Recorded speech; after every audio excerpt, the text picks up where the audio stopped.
Os tipos de mecanismo de trauma abdominal são divididos em dois grandes grupos: traumas contusos e traumas penetrantes.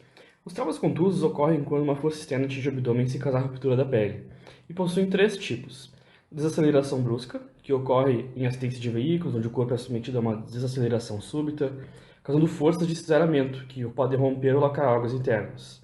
Isso pode gerar lesões nos vasos sanguíneos e intestino ou baço. Temos também compressão direta.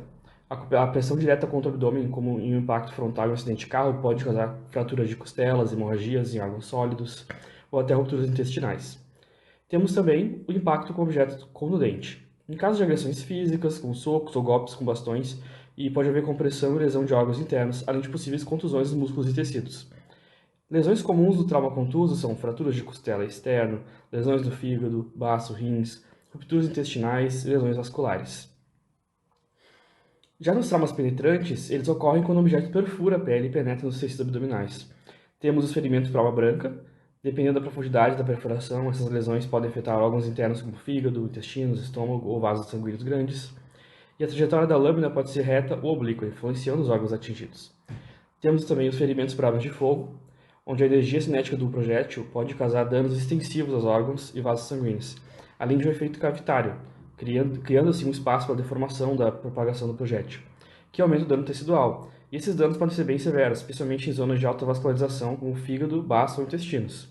Algumas lesões comuns no trauma penetrante são perfurações intestinais, que podem resultar em peritonite, levando a contaminações de cavidade, por exemplo, levar a sepse, lesões em órgãos sólidos, como fígado, baço e rins, e hemorragias internas graves, devido à perfuração de grandes vasos, podendo levar a hemorragias maciças. Temos outros dois tipos de mecanismos de trauma abdominal, são mais específicos, como a hiperpressão intraabdominal, que ocorre pelo aumento abrupto da pressão interior da cavidade abdominal, durante uma explosão ou impacto violento, que pode levar à ruptura desses órgãos internos ou deslocamento de estruturas. E também a lesão por aceleração e desaceleração, que também é presente em acidentes automobilísticos ou quedas de grande altura, que pode causar lesões e ligamentos que sustentam os órgãos, deslocando as vísceras, e são lesões que ocorrem por múltiplas acelerações e desacelerações em acidentes.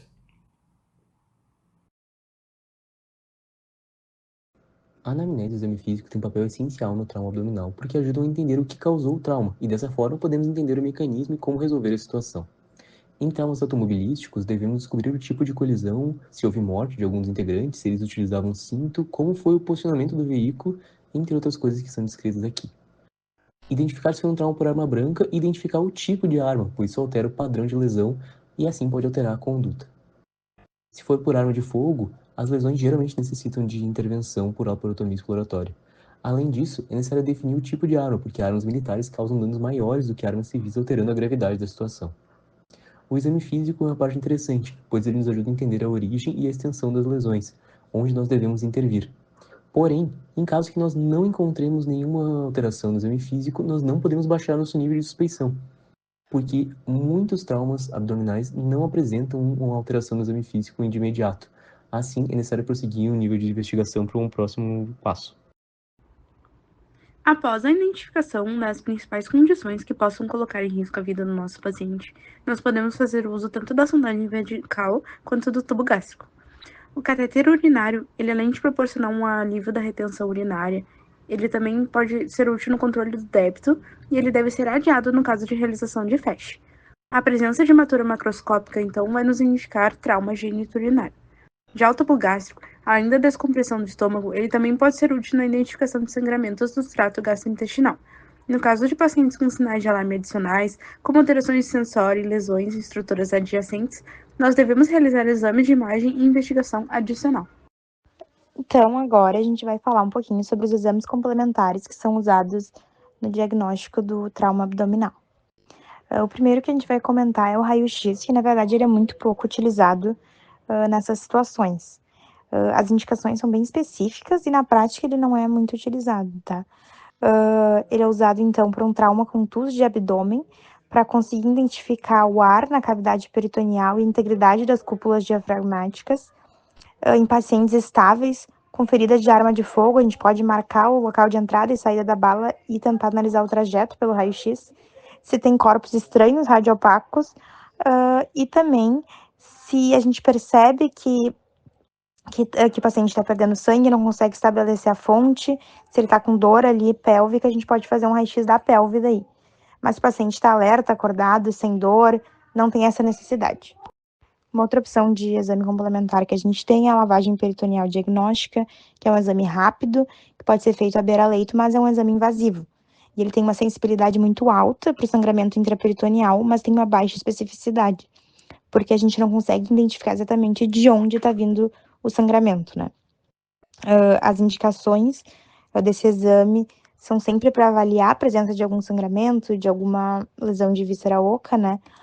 E ele é feito em pacientes com trauma contuso, instáveis, mas que não estão com a indicação de cirurgia imediata, e em pacientes hemodinamicamente estáveis, mas quando não tem ultrassom ou tomografia, né?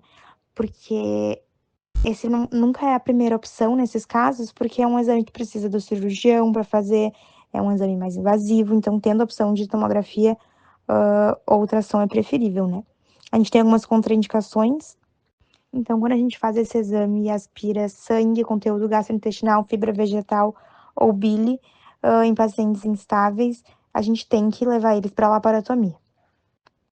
Então, se a gente não vê direto algum desses materiais no aspirado, então a gente manda para o laboratório esse material e o teste vai ser positivo se tiver um desses critérios listados ali, que são mais de 100 mil glóbulos vermelhos por milímetro cúbico, 500 glóbulos brancos por milímetro cúbico, ou uma coloração de GRAM com bactérias presentes. Mas daí são exames que demoram um pouco mais para serem vistos, né?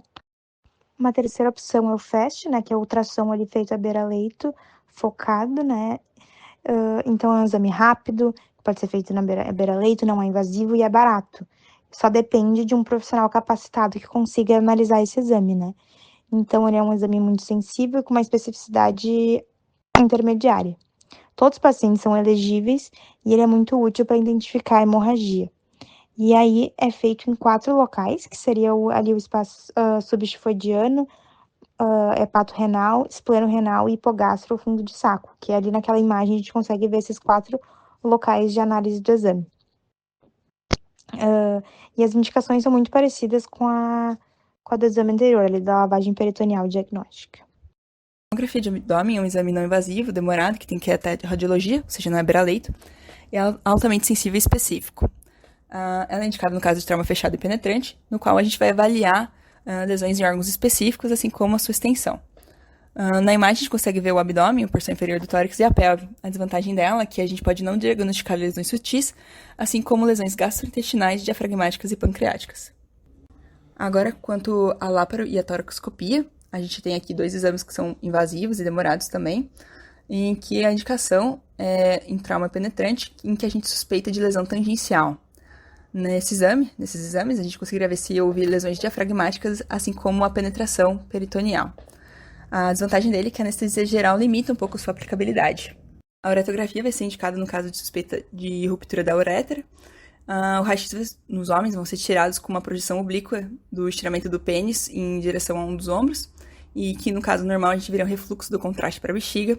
A cistografia a gente vai pedir quando a gente tiver suspeita de ruptura da bexiga intro ou extraperitoneal, e em que a gente vai pedir um raio-x de incidência anteroposterior oblíquo no período pré-miccional, com a bexiga cheia e pós-miccional. E caso a gente queira dar um enfoque nos rins e nos ossos pélvicos, a gente pode pedir uma cistografia por tomo. Na urografia excretora, ou também conhecida como pelograma, quando a gente não tiver tomo, a gente pode pedir se a gente suspeita de lesões no sistema urinário. No raio-x, 2 minutos depois do término da infusão do contraste, a gente deveria ver, né, os cálices renais. Caso a gente, por exemplo, não veja um deles, a gente poderia suspeitar de ausência de um dos rins, de trombose, de avulsão da artéria renal, ou um comprometimento muito grave do parênquima renal. Por fim, no exame contrastado do tubo digestivo, ele seria indicado no caso de suspeita de lesões retroperitoneais isoladas dos órgãos gastrointestinais. Para tanto, a gente pode realizar tanto hematomo com contraste ou exames com contraste específicos do trato gastrointestinal quanto do sistema biliopancreático. Considerando a importância do manejo rápido e adequado de pacientes que sofreram algum trauma abdominal, é importante saber casos frequentes da prática com métodos de abordagem já estabelecidos.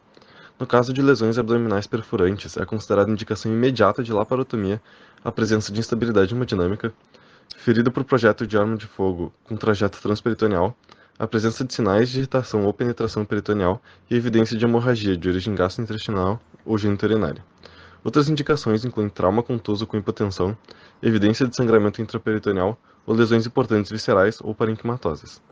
Qualquer forma de trauma com evidência de ar livre em cavidade abdominal, reto peritônio ou ruptura hemidiafragmática também tem indicação de laparotomia imediata. Por outro lado, existem lesões que não necessitam de manejo cirúrgico imediato. Em casos de lesão abdominal anterior, até 40% das lesões por facada não necessitam de laparotomia imediata. Em casos que não necessitam dessa abordagem, a realização de exames físicos seriados por 24 horas, com o uso de outros recursos diagnósticos quando necessário, se mostrou adequada, com uma boa capacidade de detectar lesões que necessitam de manejo mais invasivo. No caso de lesões das regiões de flanco e dorso, a musculatura mais espessa proporciona um nível de proteção maior, sendo adequado seguir com a realização de exames físicos seriados na ausência de indicação imediata de laparotomia.